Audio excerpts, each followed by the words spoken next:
100 days, that's all it takes to make a statement or to spark a storm. And when the name is Donald J. Trump, the world watches with bated breath.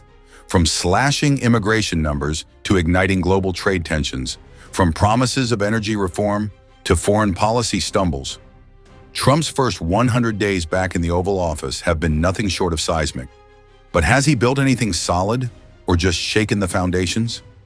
Let's break down the progress, chaos, and consequences of Trump's second-term reboot.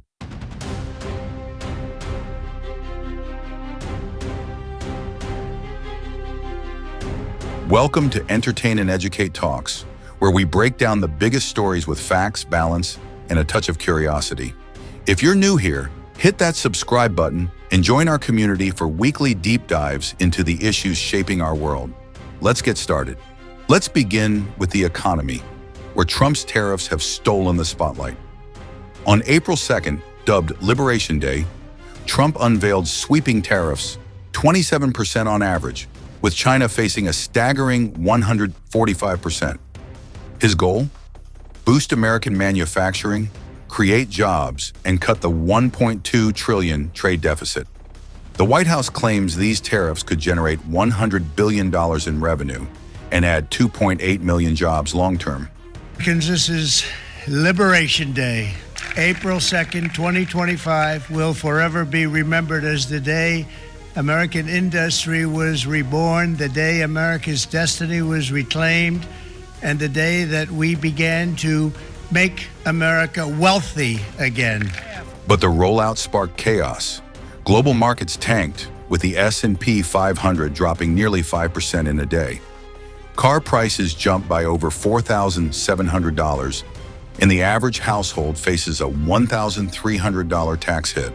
I think that we will make a deal with China. I think we've had some very good talks, but we will have some very good talks remaining. And, I view it, and some people say, oh, rush.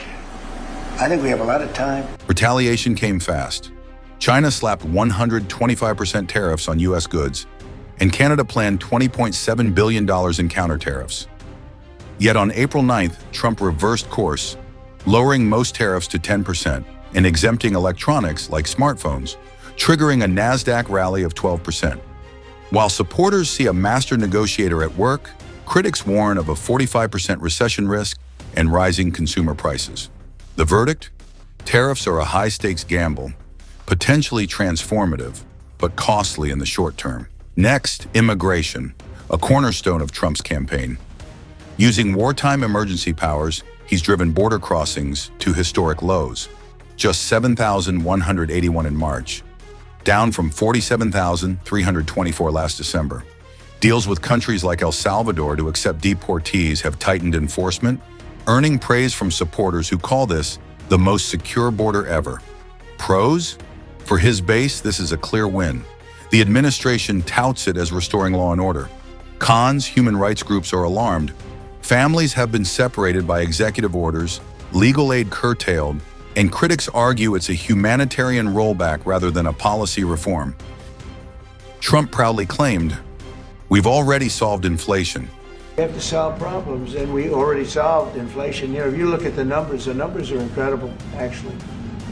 Stock market's up, and we're not letting other countries take advantage of this country like they have for the last 40 years. He's not entirely wrong. Inflation peaked at 9.1% in 2022, was 3% in January 2025, and dropped to 2.4% by March. But here's the twist. That trend began under President Biden. Trump inherited the downturn and now risks reversing it. The Federal Reserve warns that new tariffs could raise consumer prices again, undercutting any progress. He also promised to cut energy costs by 50 to 75% in 12 to 18 months. So far, prices have dipped slightly, but nowhere near his target. Trump himself admitted, "If it doesn't work out, you'll say I still got it down a lot." Then there's the Russia-Ukraine war. Trump vowed to end it in one day. But 100 days later, the conflict rages on. A public spat with Ukraine's Zelensky and paused U.S. aid-strained ties, though aid was later reinstated. Trump's team has pushed ceasefire talks and a minerals deal, but Russia's rejection and ongoing strikes like one killing 32 in Sumi, show peace is elusive. Supporters argue he's laying groundwork. Critics say he's overpromised and underdelivered. Why don't you wear a suit? You're at the highest. Why don't you wear a suit? You're the highest level in this country's office, and you refuse to wear a suit. Just want to see if you do you own a suit? Yeah, problems. A lot of Americans have problems with you not respecting the dignity of this office. Solve a problem. Don't tell us what we're going to feel. I'm not telling you. Because you're in no position to dictate that. That's Remember exactly what this. you're doing. You're in no position to dictate what we're going to feel. You don't have the cards right now.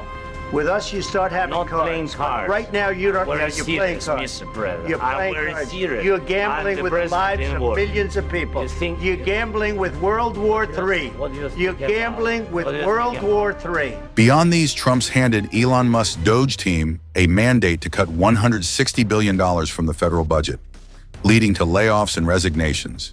He's rolled back environmental rules, questioned birthright citizenship, and faced court challenges.